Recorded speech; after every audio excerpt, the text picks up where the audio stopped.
Welcome back to another episode. I'm your host, Vincent Green. I'm your host, Noel John Toohey. And this is Dark Side of the Moon. Let's get to it, motherfuckers. Beep, beep, beep. All right, no, we're back, and this time we got a slightly different format with Dark Side. We're going to go with a shortened format. We're going to call these little episodes one-shots in honor of our, comic book writing forefathers. And just like the comic books and the one-shots that they had one standalone story, we are going to have these kind of shortened episodes where we kind of blast through one topic, because now we're switching to the weekly format with our release schedule. We want to create more content, and we can't always do 90-minute episodes every week. So first of all, with this new one-shot format, we're going to try to do in around 30 to 40-minute length episodes. We decided to focus on the James Gunn pairing, but we're going to start off with the Suicide Squad, and then the next episode is going to be the John Cena starring Peacemaker. So we're going to start off with the Suicide Squad, which was not a reboot or maybe a requel to steal from Scream. It was kind of a requel because I don't have a better word. Yeah, because requels just because coming along. Did it make any mention really to the events of the David Ayer directed Suicide Squad, but they kept some of the cast members, and it kind of operates definitely within the same universe. Harley knew Captain Boomerang, and exactly. Boomerang was Jay Courtney from the first one. We had Rick Flag coming back with Joel Kinnaman.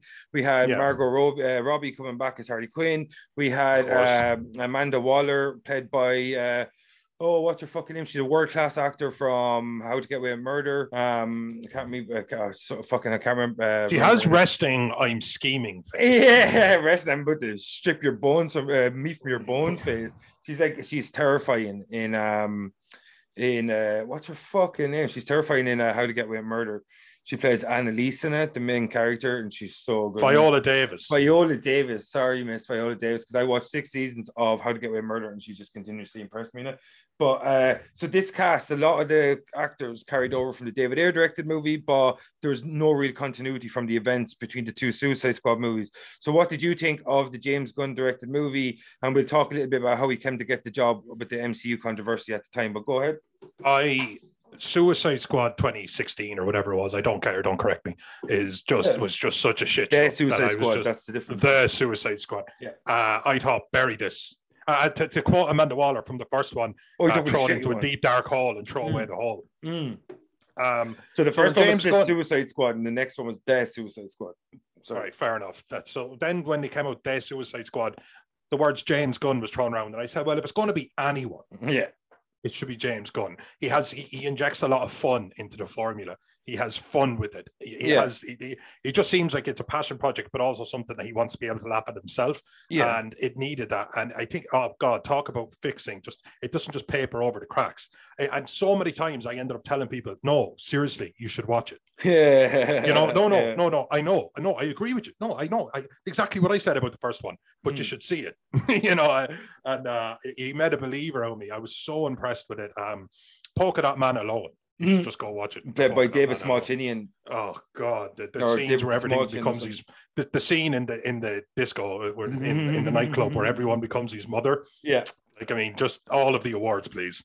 All of the awards. What I love about James Gunn is that he has this fantastic propensity to pick these outlandish characters and make you love them. Oh God, make you love them. And there's nobody else, and it's proven because when James Gunn was removed initially from doing Guardians of the Galaxy Volume 3, and nobody would take the job, it just proves nobody can tell those specific stories in the same way that James Gunn can. He's world class at it. That's it. But directors and actors can sometimes have something common. Sometimes you do such a good job that nobody wants to touch it because all it is career suicide. That dude that was in the first two Screams, he did The Mask, and you're like, dude, Jim Carrey, prime alpha Jim Carrey did it. Leave it the fuck alone. And then when James Gunn is at the height of his powers and it's his property, you're like, dude, you are setting yourself up for a failure.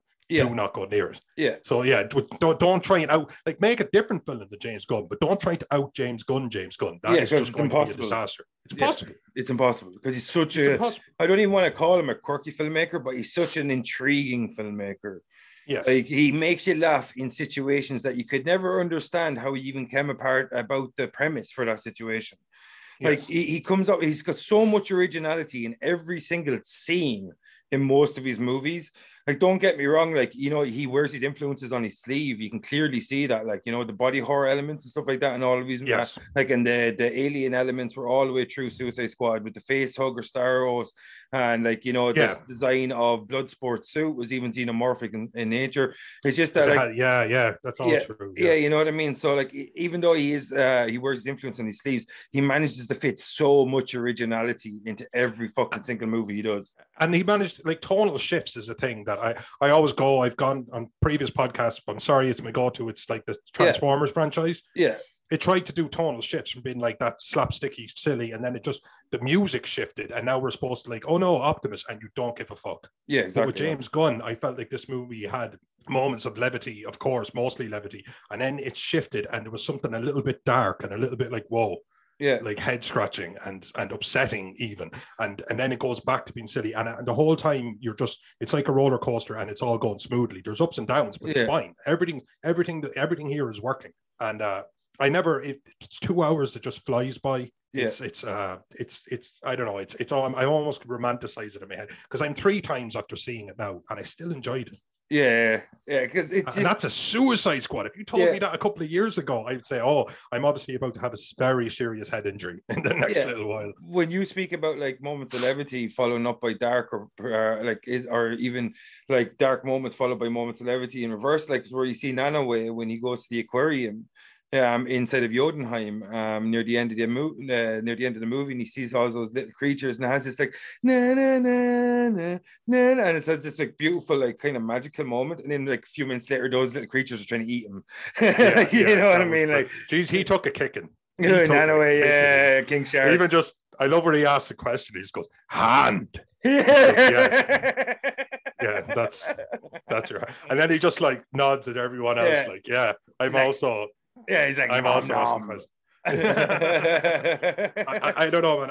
I couldn't fault this film because really, when it's like comes to like a DC property or something, I just want to be entertained. I don't need. It doesn't need to, like, hold a mirror up to society and make me think about, you know, late stage capitalism and none of that. I need to be entertained, and this entertained me in absolute spades. Do you think? Sorry, I was going to say, do you think that it's the case of when you're like, you mentioned a DC property, I just want to be entertained? Do you think it's a case of you've been disappointed so many times that the expectations have lowered, and you just I just want to feel happy coming out of a DC movie in the same way I do every time I go to see an MCU movie?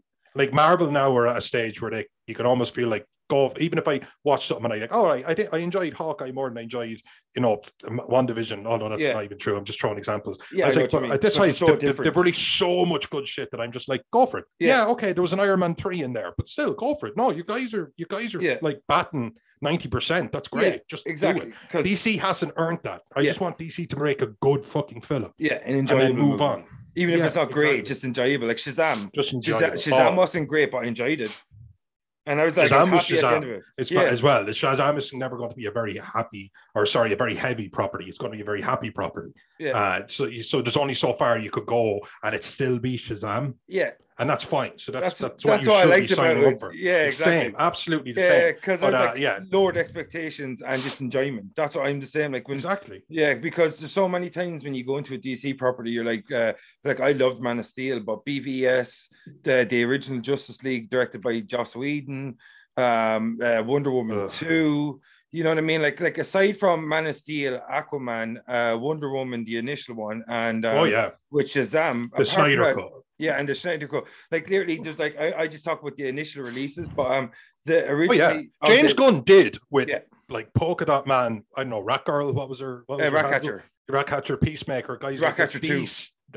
Actually, DCE level villains and anti-heroes or what have you. He did with that what Joss Whedon was not able to do with fucking Superman and Batman and Wonder Woman. Yeah, exactly. You know what I mean? Like, put some fucking respect on his name. Yeah. And one thing I loved about this as well was that I'll mention the controversy with Marvel, but we'll get to that in a second. But one thing I loved about the Suicide Squad was in the build-up to the release of the movie, James Gunn and really said quite often, people are going to die in this fucking movie. Lots of people are going to die in this movie. And then you're like, throughout the movie, of course. But then when you watch the opening sequence, when how would we God, if it was up, man, thank God you're steering the ship, because if it was up to me, we might have gone by that was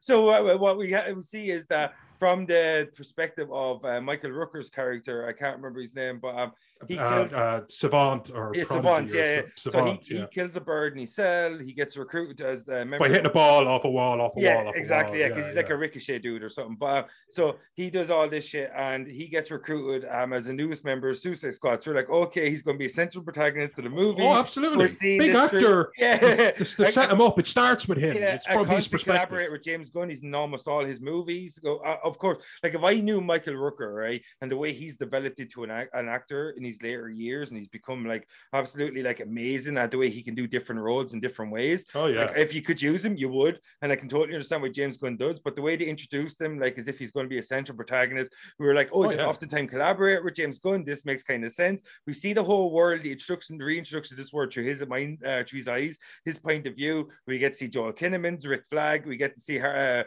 like all these. Margot Robbie comes back. Blackguard, Pete Davidson, who's like at the height of his powers right now. Yeah, well, because he's banging Kim Kardashian. yes, Vinny, exactly why. What the hell did you think I meant?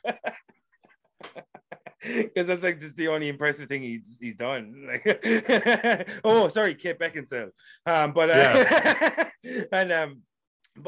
he introduced like TDKs and Nathan Fillion. Like, you get to see this kind of entourage of characters that you suspect that are going to be the next Suicide Squad. In the same way that we got to see the whole crew being put together in the David Ayer directed Suicide Squad, and then all of a sudden they make this beach landing in the Court of Maltese because they're on the secret mission, and we find out Blackheart, played by Pete Davidson, has sold them out, and the whole entire Court of Maltese army is converging on their point, which is a beachhead, and talk about the chaos. Oh my God, like chaos absolutely ensues. It's one of those infinite bullets kind of scenarios where it's just Blackguard gets taken out, Blackguard betrays everyone, shot in the face. Like, wait, what? Because it's like just the front of his face, no exit, it was just the front of his face. And best thing that Pete Davidson's ever done. yeah. And then of course Weasel drowns on the way to the beach, and then there's like a couple of cool kills because you have Captain Boomerang with some sort of laser boomerang. He just throws it and it just slices like a lightsaber. You have Mongal, who I assume is a daughter of Mongol, jump on a helicopter and it takes out her. She burns to death, and it takes out Captain Boomerang as well.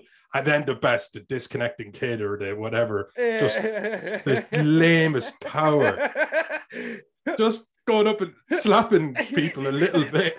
And then they start shooting these hands.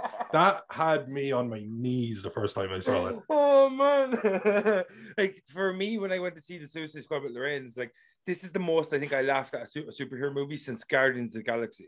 Yes, and that's what James Gunn does. That's what James Gunn does. Yeah, no, it's just sheer enjoyment. You can feel the fun he's having creating the stories he's creating, and you can feel it, and it seeps into you, and that's why you're laughing. You're not. You can imagine him writing the scene about Weasel. He's probably like, "I'll have this fucking dude drop down. He's just in the water, and then that's it." Yeah. And you can imagine him typing it and laughing his ass off, and probably getting his brother Sean Gunn to fucking do all the acting and shit. You know what I mean? Like he played Weasel as well. Like, that's what you want. Despite the fact that I'm approaching middle age, all I ever want from these comics, if you're lucky, is just that joy that you have when you're reading comics. Like he actually just seemed to bring not so much. Well, actually, the stories, and he does a great job of that. Sorry, I'm not short selling them, but the actual perspective as me, a comic reader, the joy I have when I'm in a good comic, he brought that to the screen, and that's so important. That's not always done, even with some of the better properties. Just that absolute joy, and he does it. And he just does it better than anybody else. And that's like he's not the only. He's not the Kevin Feige and all these other guys, hallowed be thy names. But Kevin Feige's a producer, not a creator. Yeah, what's in his own way. He's more like a master. What's the director whose name I'm trying to think of that was dated Monica and Friends? What's his name? Dated Monica and Friends. Jesus Christ. Yeah, he was a billionaire. He's happy in Spider-Man. Jon Favreau. There you go. Yeah. Oh, yeah. I forgot he was in Friends. Oh, yeah. Yeah. Everybody was. Actually, I think I was there for. I haven't watched Friends probably in about 15 years. And that's it was a weird place for my brain to go. Yeah, since E4 were showing Friends on a loop. Do you remember that channel E4? God, they would literally show Friends for about 12 hours of every single day. Literally, yeah. Yeah, like, and even sometimes, like at the ad breaks, they'd even make jokes themselves about how much fucking Friends. They'd even be just like, and now you're not going to believe it, Friends. Because there's only so many times you can sell it. You know? But it looks like with James Gunn, like I feel sometimes he's just like he walks into a room, he goes to the execs. Which heroes do you not want to use? I want all of them. You know what I mean? Oh yeah, yeah. I'm going to make an awesome movie, and like Condiment King, you know, Kite Man. I'm in. Yeah, 100. Man, our next talk, not because I'm not jumping ahead, is Peacemaker. You couldn't have told me 3 or 4 years ago I was ever going to be talking about on a podcast Peacemaker. Fuck off. Yeah, played by John Cena. Yeah. Who's actually coming? I will say that for this film, this was the first film I seen John Cena. I felt like he came into his own. Yeah, he wasn't just like meat.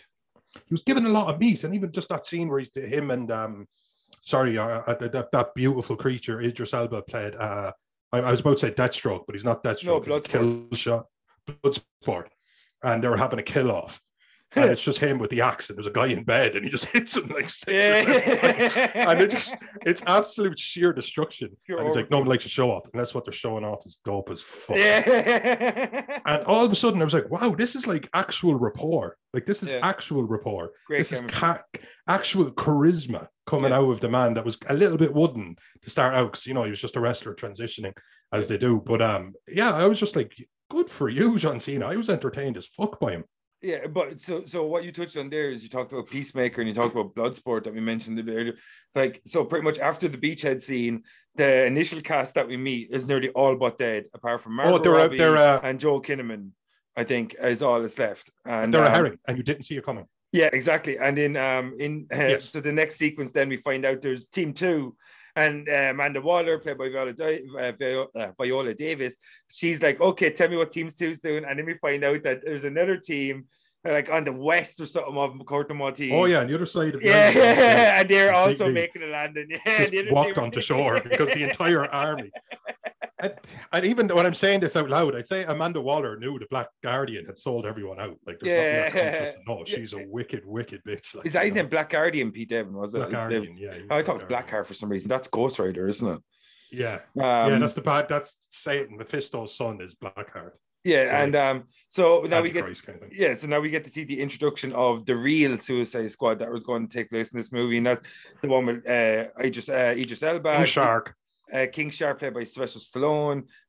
We got David the Small Chin playing Polka Dot Man, and I can't remember who else was there, but there was there was Peacemaker and there was Bloodsport. Fuck yeah, Peacemaker and Polka Dot Man and John Cena. Yeah, so and the girl, the Rat King. Ratcatcher. Yeah, and so what they do is now is they go like 3 days earlier or so, and we get to see the introduction of the actual Suicide Squad.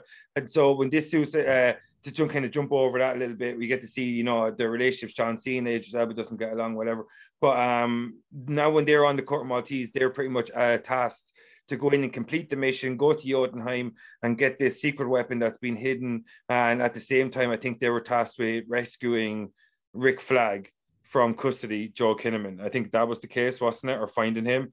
So that's exactly it. Yeah. So they go in, infiltrate, and talk to us a bit about what did you make of the second lineup with Ratcatcher, Peacemaker, Bloodsport, Polka Dot Man, and King Shark? I like the fact that they I didn't feel like the first one they leaned into the fact that they're all losers. Yeah, you know, that they're all either has-beens or never weres. Yeah, or what the fucks. You know, has-beens, never weres, or what the fucks, or a combination thereof, a Venn diagram with some overlap. And obviously, the red herring bit was first off was just absolutely genius. And then you see how the second team came to be and all that kind of shit. But then when they washed up on shore, I really just felt like this film had such an explosive opening that I was just, I think I would have let him away with anything for the next 30 minutes because I would have been buzzing about the intro. But he kind of kept this lovely pace, like even just, they slowed down a bit. They had Polka Dot Man. Remember, he wakes up at camp and he has to go and vomit the polka dots up. I just loved it. It was so wacky and just completely crazy that I remember just thinking, wow, you can, because I've been joking that Marvel can basically give us whatever they want now and we'll just buy it, because but this, if you make anything fun, we'll just buy it. These characters hadn't earned any great reverence, but here I was going, just give me a Polka Dot Man film right now. I don't care. I want to see I do not care. Yeah, absolutely. I want to see that. Give that a spin off as well. Yeah, 100%. And even Peacemaker, at first I thought, wait, this is, so we have a Bloodsport who's Will Smith in the first film, that he's going to be the soldier, the one giving the commands, the one who knows 55 ways to kill you. And we had two of them. And I thought, well, that's not going to work. And then it did, because you just had the juxtaposition of how competitive they are, but also how different they are. And also how much they want to get one up on each other in kind of every single kind of fashion. And it just lended itself to so much comedy. It just lent itself to so much comedy. It really, really did. Yeah, and they were so different, but they were so similar as well. Like, you know what I mean? Like, John Cena and Idris Elba. They were some of the. They were more similar than they would like to have admitted. Yeah, that was the thing, Yeah, the scenes they shared were some of the funniest in the entire movie. Like, because even though I liked Margot Robbie as Harley Quinn, because who doesn't? She's the only person I can imagine playing that part. But her storyline. Yeah, she's great. She was great. She was so good that she survived that first film. I'm saying, you were like, bring back Margot Robbie. Like, that first film was garbage, but that was not her fault. And Joel Kinnaman as well. Yeah, absolutely. Yeah, because Joel Kinnaman kind of showed how good an actor he really is when he did the first season of Altered Carbon, and then they replaced him with Anthony Mackie and the show got cancelled. I'm not saying it's Anthony Mackie's fault, but I just think that sometimes... You're not saying it's not Anthony Mackie's fault. Yeah, exactly. What I'm just saying, it's definitely not Joel Kinnaman's fault. But I like the fact that they kept him over. I think he's a very solid actor. He's a big motherfucker too, so he didn't look out of place with the likes of Idris Elba and John Cena in terms of the action sequences. Margot Robbie, I thought she was amazing of Harley Quinn. Her storyline was one of the weakest parts of the movie, in my opinion. But aside from that, she looks aesthetically like flawless as Harley Quinn. I could not imagine anyone else being Harley Quinn but Margot Robbie. No. She owns the role. She owns the role for another 5 years. Yeah. Like, of all the DC characters that have been cast, I think she might be the one that's been in the most movies, because she's appeared as ancillary characters. She's had her own movies. She was in the 2 Suicide Squad movies, so I'm not too sure. Yeah, absolutely. She's probably untouchable.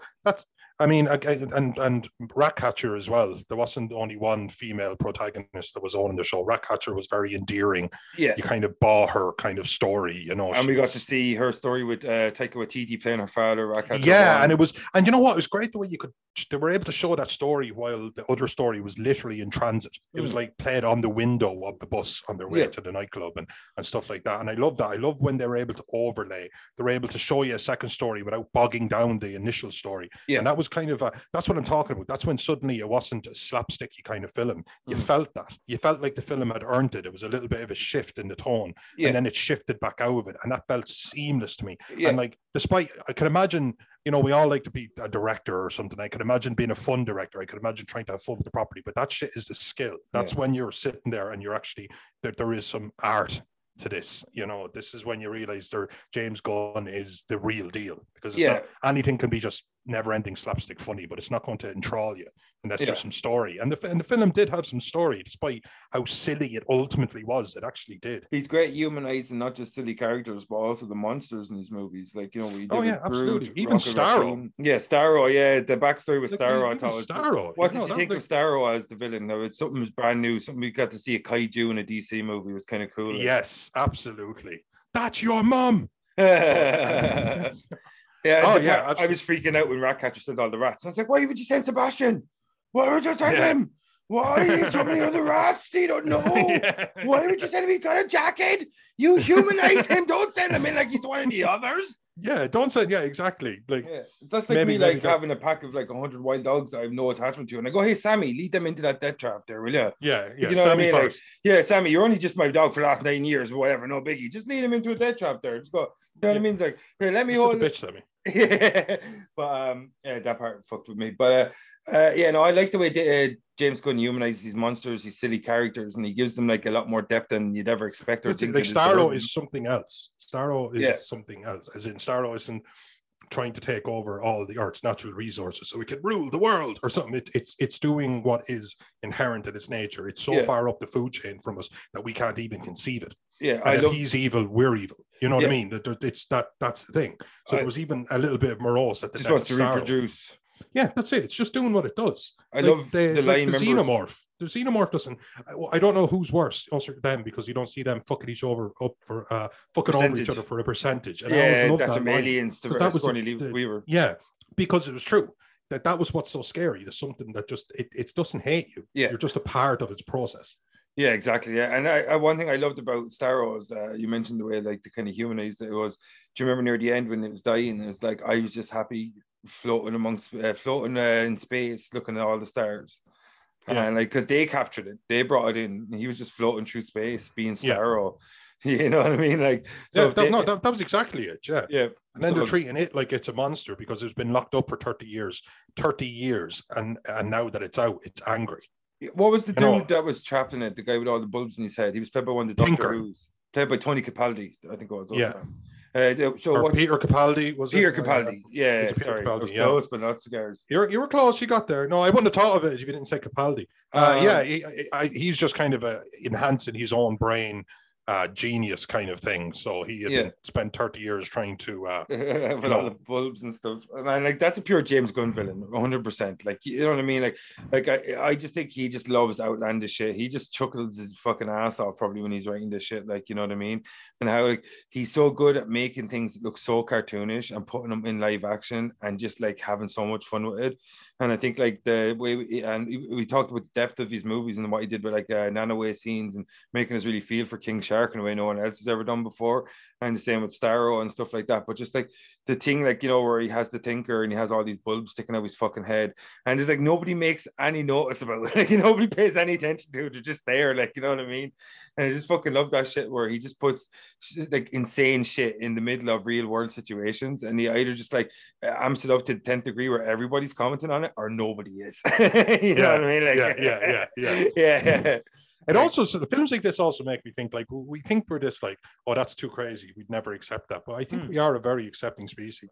I even just think the way technology is improved. Like if somebody just hands me something and goes, oh no, with this I can check my blood for this disease, and I can do it all in under an hour. It cost me £100. I got it in like Walmart. I'd be like, okay, you just do.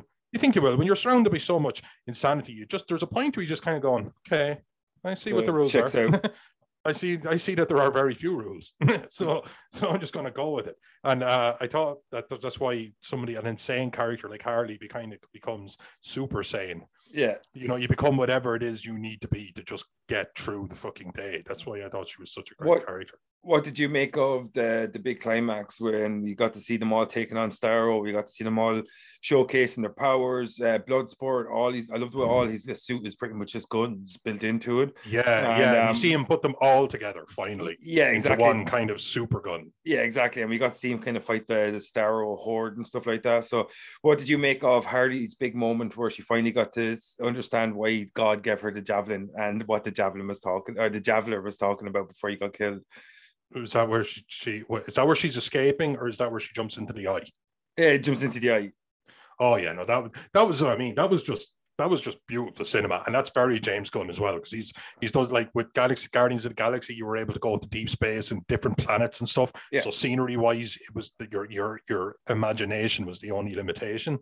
And in this, he was like, oh fuck it, I don't know, we can't go into space. I'm jumping into this bitch. Yeah, I'm jumping into the kaiju.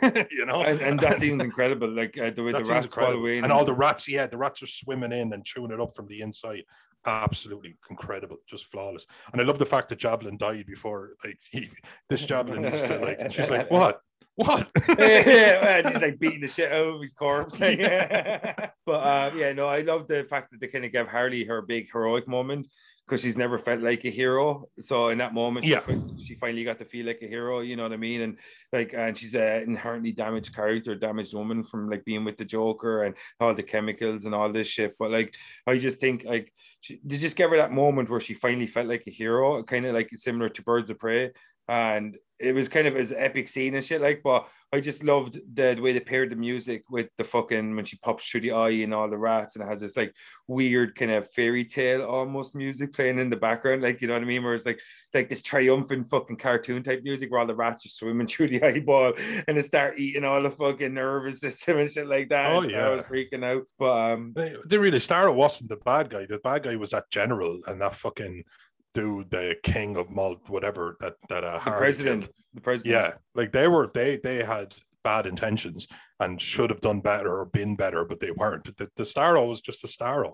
That's what that was a bittersweet scene. It was beautiful. Yeah. But it didn't feel like you were taking down Panos or something.